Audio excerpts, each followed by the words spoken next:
अनंत प्रतीक्षा ने लिखा है, प्रणाम। एक सूत्र में बात आई थी कि अपने को हर जगह महसूस करें, पास दूर सब जगह। क्या यह उस ओर इशारा है जहां पर समय, स्थान, विचार और यहां तक कि प्रेम की दूरियां भी समाप्त हो जाती हैं? कृपया कुछ कहें।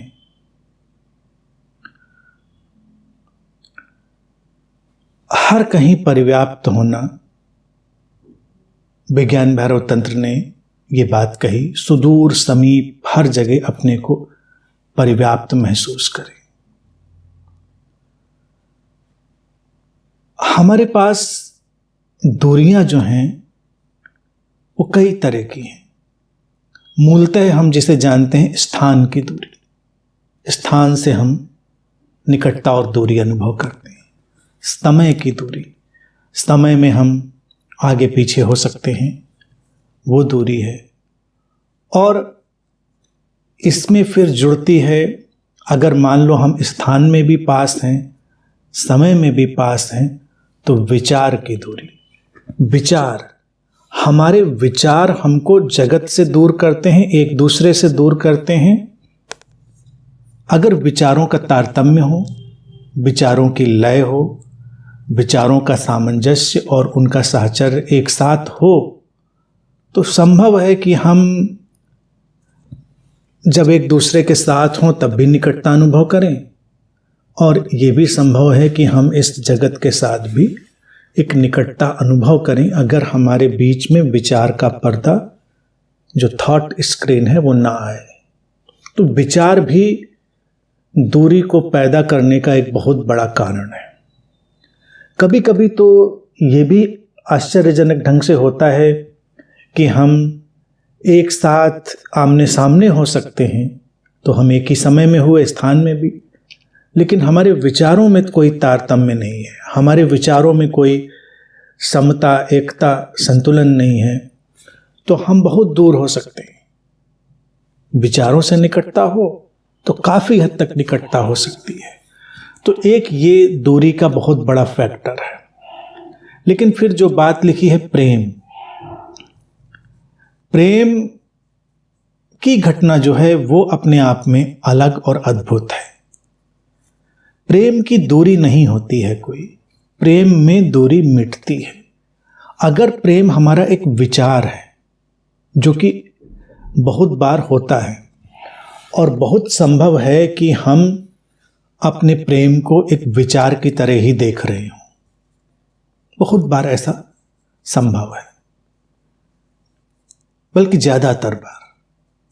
तो अगर हमारा प्रेम भी एक विचार है तो हम दूरियां अनुभव करेंगे, प्रेम की मात्राएं घटती बढ़ती अनुभव करेंगे, और प्रेम की जो निकटता है, दूरी है, वो सब हम अनुभव करेंगे।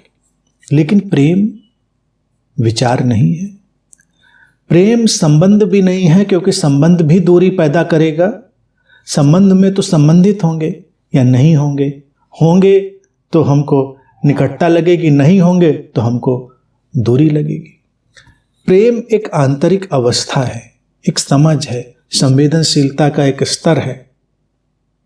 तो जब हमारे भीतर वो समझ, वो संवेदनशीलता उतरती है, जो प्रेम होती है, जिसको हम वास्तविक प्रेम कहते हैं, रियल लव जिसको हम कहते हैं, तो दूरियां मिटती हैं, दूरियां समाप्त हो जाती हैं। इसीलिए प्रेम को हम इतना महत्व देते हैं और प्रेम की घटना को हम इतना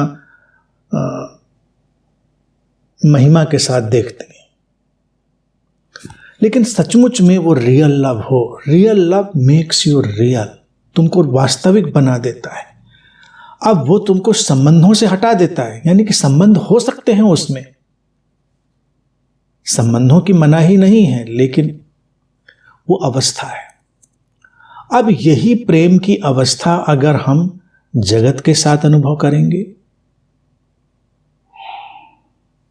तो उस जगत के साथ हमारी दूरी मिट जाएगी, हमको लगेगा कि कोई दूरी है ही नहीं। वही प्रेम की घटना अगर दो लोगों के बीच घटेगी तो भी यही लगेगा कि कोई दूरी नहीं है, हम एक हो गए। प्रेम हमको एक बना देता है और हमको सारी दूरियों से अलग कर देता है। तो अगर वास्तव में देखा जाए तो ये प्रेम की घटना ही है जो सारी दूरियों को समाप्त कर देती है। तो अगर विज्ञान भैरव तंत्र ये कहता है कि सुदूर समीप परिव्याप्त हो जाओ, फैल जाओ, दूरी समाप्त कर दो, तो उसका इतना ही अभिप्राय हम समझेंगे कि गहनतम रूप से, वास्तविक रूप में प्रेम पूर्ण हो जाओ पूरे जगत के प्रति।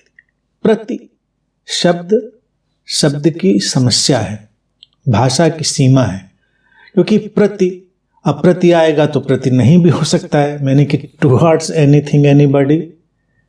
प्रेम है, बस बह रहा है, किसी के प्रति नहीं।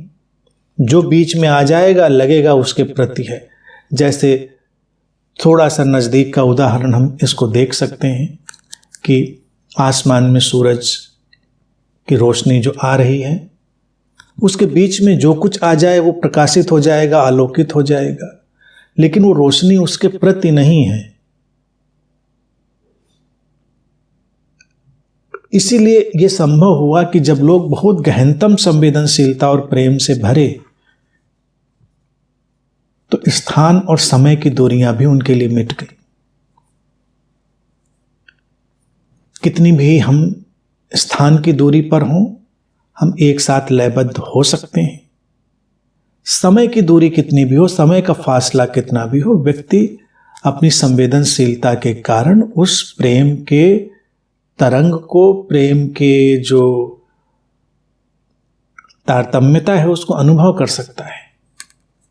जैसे हम मीरा का उदाहरण लेते हैं। मीरा के साथ क्या हुआ, क्या नहीं हुआ, वो एक अलग बात है। लोग जब उस घटना को पेश करते हैं तो वो घटना कुछ ऐसी बन जाती है जैसे कुछ हेलुसिनेशन जैसी घटना। लेकिन अगर हम उसको वास्तविक संदर्भ में देखें, बाकी सब कहानी किस्से हटा दें, फिक्शन हटा दें, तो इतनी बात उसमें कही जा सकती है कि मीरा के भीतर इतनी संवेदनशीलता बढ़ी, इतनी समझ, इतनी जागृति आई कि एक ऐसा व्यक्ति जो समय में बहुत दूर था, वो भी उनके लिए उनका अपना हो गया। क्योंकि समय में कोई मायने ही नहीं रखता कौन, कहां, कब हुआ। हम तो हार्मोनाइज्ड हो सकते हैं। हर व्यक्ति की अपनी स्मृति, उसकी अपनी चेतना उस स्थान विशेष में जैसी थी, लेकिन हम ट्रांसेंड कर सकते हैं, हम अतिक्रमण कर सकते हैं। लेकिन अगर हम उसमें कल्पनाएं जोड़ देंगे कि दर्शन हुआ, हमने ये देखा, वो देखा, तो फिर वो एक अलग मानसिक हेलुसिनेशन वाली दुनिया बन जाएगी। बाकी ये संभव है कि ऐसा हो, तो वो दूरी समाप्त होने का एक कारण बन जाता है। और ये बहुत सुंदर है, मैं देखता हूं कि ये अत्यधिक सुंदर है। तो इसीलिए तंत्र का सारा जोर जो है वो जीवन के गहनतम अनुभवों पर है। तंत्र प्रेमपूर्ण है। तंत्र सीधे सीधे बात नहीं करता प्रेम की, भक्ति की, सीधे नहीं कह रहा है, लेकिन उसकी निष्पत्ति, उसका एंड रिजल्ट वही होना है।